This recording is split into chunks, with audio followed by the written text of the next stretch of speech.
Principle 7, equality is not equal. One of the greatest challenges, one of the struggles, one of the toughest decisions, if I can use that term, often which families talk about in the succession process, is deciding what equality means as they begin to think about the allocation of wealth, the allocation of assets, what goes to whom and what control they have over it, when do they have it, and what's the amount.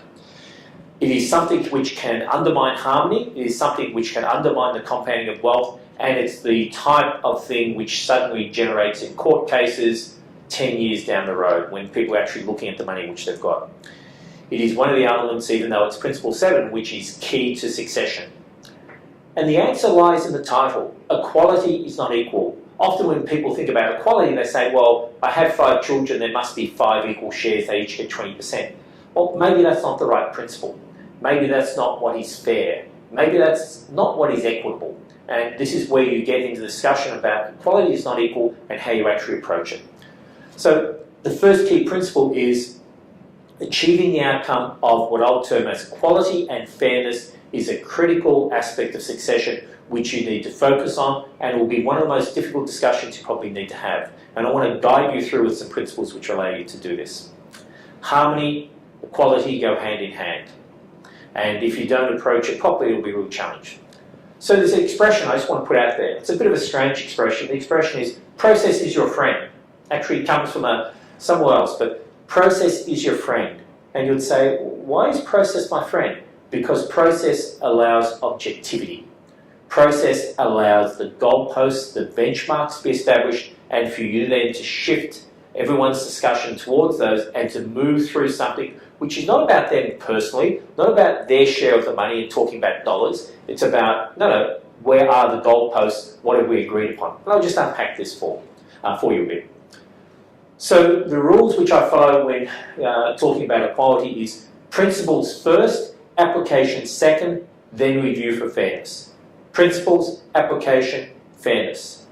As I mentioned just a moment ago, if you start with dollars, you very quickly lose it.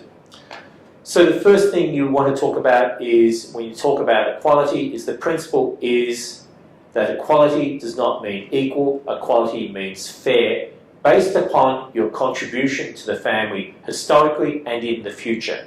And I'll just give you a very simple example. If you've got 3 children, they're now in their mid to late 40s. If 3 of the children have been actively involved in the business and have been drawing quite a minor wage, as happens many times in family businesses, and 2 other children have been out in industry, working in industry and receiving a commercial wage and building their wealth over there, do you think all 5 children should have the same entitlement to the business? 3 of the children have invested time and money and have worked hours in the business and have not been paid a fair wage. Those 3 children may be willing to take the risk associated with running a family business, a private business, to take it forward. So it would not be fair to give each one of them an equal share of the business. It would be fair, however, to give the 3 who have foregone wages a higher share. So you can see now, I hope, that equality doesn't mean equal, equality means fairness.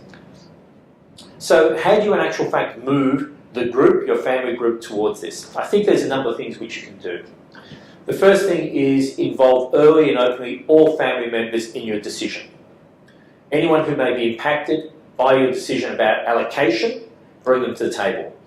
2, establish, explain, and seek contribution input to the basis, the principles, the values you're going to use to base your decision on entitlement.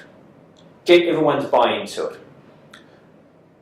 Make sure they tick those principles off. 3, determine the impact of your decision on individual family members.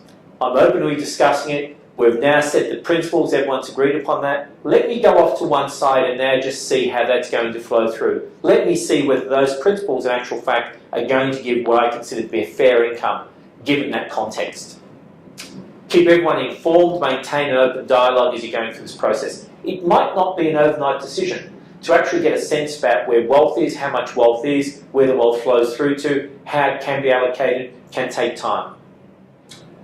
Make sure you engage and include your spouse, your partner in these discussions. Experience tells us that your partner, your spouse, will be one of your key advisors, is one step removed from you, and quite often can get a very good perspective on the family and how they're thinking about these issues. Make a decision that is fair, make a decision that is clearly communicated, make a decision which is based upon the principles which are established and stick to that. And that's where the final point, I think, becomes, be careful that as you actually try to achieve harmony and support for your decision, you don't now begin to compromise the principles which you established and begin to say, well, that's what we said we're going to do, but now I'm changing my mind. Harmony requires upholding of those. So equality not being equal is, in one sense, a very simple topic to speak about, but a very complex and difficult topic to deliver. But it comes back to principles first, and then walk forward from that. Application second, then review for fairness, and make sure you include everyone in the discussion so to see the context upon which you're making your decisions. If I understand the context in which you've made the decision, as I said before, I may not agree with it, but I understand the objectivity which has come to it, and therefore I can see there was not a bias, a prejudice, an unfairness in that. It allows that level of support and harmony to come much more quickly. Quality is not equal. Principle 7. Thank you.